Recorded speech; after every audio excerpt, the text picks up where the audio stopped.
গাড়ি পরিষ্কার চলছে, কাজে বেরোবো, এই গাড়িটা পরিষ্কার করে নিই। দেখো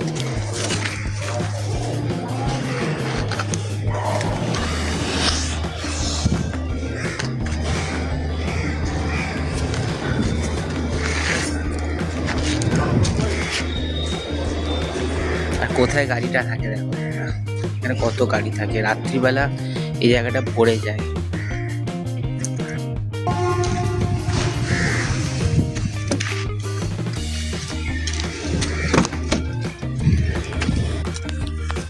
এইগুলোকে ঝাড়তে হবে, এই যে ধুলো।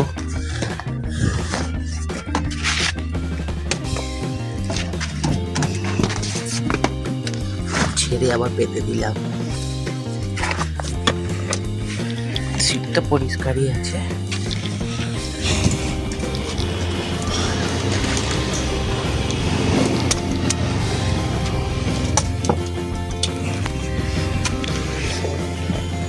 এবার কাপড়টাকে ধুতে হবে।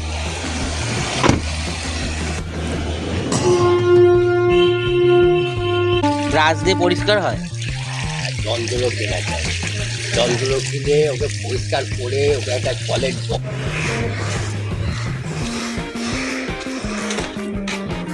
কাপড় ভেজানো হয়ে গেছে, নতুন কাপড় কাল কিনেছি, আর এখন গাড়িটা একটু মুছে নিতে হবে।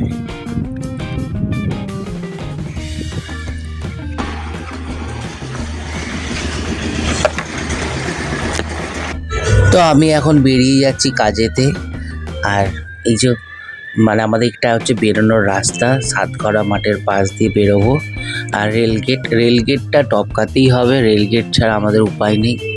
তারপরে আমাদের তো নতুন করে মানে মানে প্রথম এই অনেক দিন পর একটা সাবওয়ে তৈরি হচ্ছে, যাতে মানুষের অসুবিধা এত হচ্ছিল, অ্যাম্বুলেন্স যেতে পেতো না, মানুষও যেতে পারছে না, এরকম গাড়ির জ্যাম লেগে থাকতো। সেই প্রবলেম থেকে একটু রেহাই পাবো আমরা, পুরো বাক্সারাবাসী রেহাই পাবে, খুবই সুবিধা হবে। আর কাজটাও শুরু হয়েছে। তো ফ্রেন্ডস, তোমাদের ওখানেও কি এরকম রেলগেটের সমস্যা তোমরা ভুগছো? এরকম কারা কারা ভুগছো অবশ্যই কমেন্টে জানিও। আর এই যে আমি রেলগেটের কাছে চলেও এসেছি, প্রচণ্ড জ্যাম ছিল, অনেক কষ্ট করে আসতে হলো এই জায়গাটা। এবার এখান থেকে বেরিয়ে আবার বুকিং নিয়ে যেতে হবে আমাকে, একটা ট্রিপ নিয়ে চলে যাব, তারপরে আবার যা পাবো তারপরে সারাদিন করব। অনেক কষ্টে পার করলাম রেলগেটটা, আবার এইখানটা দাঁড়াতে হলো, এটা অনেক লম্বা লাইন পড়ে গেছে বেতর সিগন্যালের। রেলগেটটা পার করলাম, আবার এখানে বেতর সিগন্যালের জ্যাম, আবার দাঁড়িয়ে থাকি, এটাও পার করে তারপর বেরোবো। আর একটা সুখবর হচ্ছে আমাদের বাক্সারাবাসীর জন্য, আমাদের আবার নতুন সাবওয়ে তৈরি হচ্ছে, তো দেখা যাবে, তখন অনেক সুবিধা হবে সবার। বেরিয়ে তো এলাম রেলগেট থেকে, আবার দেখছি এখানে জ্যাম। দেখো একটা বুকিংও পেয়ে গেছি, তো বুকিংটা নিয়ে যাবো, তো জ্যামটা দেখো এখানে কিরকম,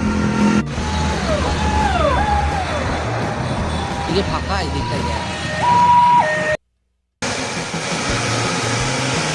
ওই একটা ট্রিপ নিয়ে বেরিয়েছি, আর দেখো এয়ারপোর্ট যাওয়ার পথে এই লেক টাউনটায় জ্যাম। এ দেখো এখন ছেড়েছে, সিগন্যালের জ্যাম অবশ্যই। আর এই দেখো লেক টাউনে ওয়াচ টাওয়ারটা, ভালো লাগছে না? সন্ধ্যাবেলাটা এখানটা সত্যি সুন্দর লাগে, খুবই সুন্দর লাগছিল। আর আমি এখান থেকে বেরিয়ে যাচ্ছি, এই সিগন্যালটা পার করলে আর মনে হয় জ্যাম পাবো না। এবার জানি না এয়ারপোর্টে ঢোকার মুখটা ওখানটাও ভীষণ জ্যাম হয়, তো এয়ারপোর্টেই ড্রপটা আছে, তো ওই এয়ারপোর্টে ড্রপ করে আবার একটা বুকিং নেবো। আর দেখো আমি এখানে গাড়ি চালাচ্ছি, আর পাশে প্যাসেঞ্জার আমার পাশেই বসেছিল, আর ঘুমোচ্চার নাক ডাকছিল। ওটার লোকেশন উল্টো জায়গায় ছিল, আবার এক জায়গায় যেতে হচ্ছে তাদেরকে পিক আপ করতে, তাদেরকে নিয়ে যাবো তালতলা পার্ক স্ট্রিটের কাছে। তো নেক্সট ট্রিপটা কীরকম হচ্ছে তোমাদের দেখাচ্ছি। হ্যাঁ, রাস্তার ভিডিও দিতে পারবো না, কারণ ফোনে ম্যাপ চলবে, তো তোমরা দেখো। লেক টাউনে বসে আছি, কোনো বুকিং নেই, সে কখন থেকে খুঁজছি, সেই একটা ট্রিপই নিয়ে এসেছি, আর একটা বুকিং পেয়েছিলাম সেটা ক্যান্সেল করাতে হলো, কারণ এত ঘুরিয়েছে, লোকেশান এক আর এক জায়গায় পিক আপ। তার লাইভ লোকেশান দেখে গেলাম, সেখানে ওরা ছিল না, আবার ঘুরতে হলো, তাও হলো না, তারপর বাধ্য হয়ে ক্যান্সেল করতে হলো। তারপরে এই যে লেক টাউনে বসে আছি, আর বুকিংই নেই, বসেই আছি। কালকে কত সুন্দর ট্রিপ করেছিলাম, আর আজকে কোনো ট্রিপ সেরকম হচ্ছেই না। একটাই সেই নিয়ে এসেছি এয়ারপোর্ট, ব্যাস হয়ে গেল, বসেই আছি। তো লেক টাউনে বসে বসে তো কোনো বুকিং পেলামই না। লাস্টে আমাকে চলে যেতে হলো কাঁকুরগাছি। এখান থেকে সোজা আমি চলে যাব কাঁকুরগাছি। তারপরে বাড়ি ফেরার পথে দেখছিলাম আমাদের তারামার মন্দিরে পুজো হচ্ছিল, তো আমি একটু দাঁড়িয়ে পড়লাম, কারণ অমাবস্যা ছিল। আর আমি ভুলেও গেছিলাম এই অমাবস্যাটা, কারণ আমি প্রত্যেকটা অমাবস্যা পুজো করি, এইবারেরটা ভুলে গেছিলাম, তো সেরকম পুজো করা হলো না।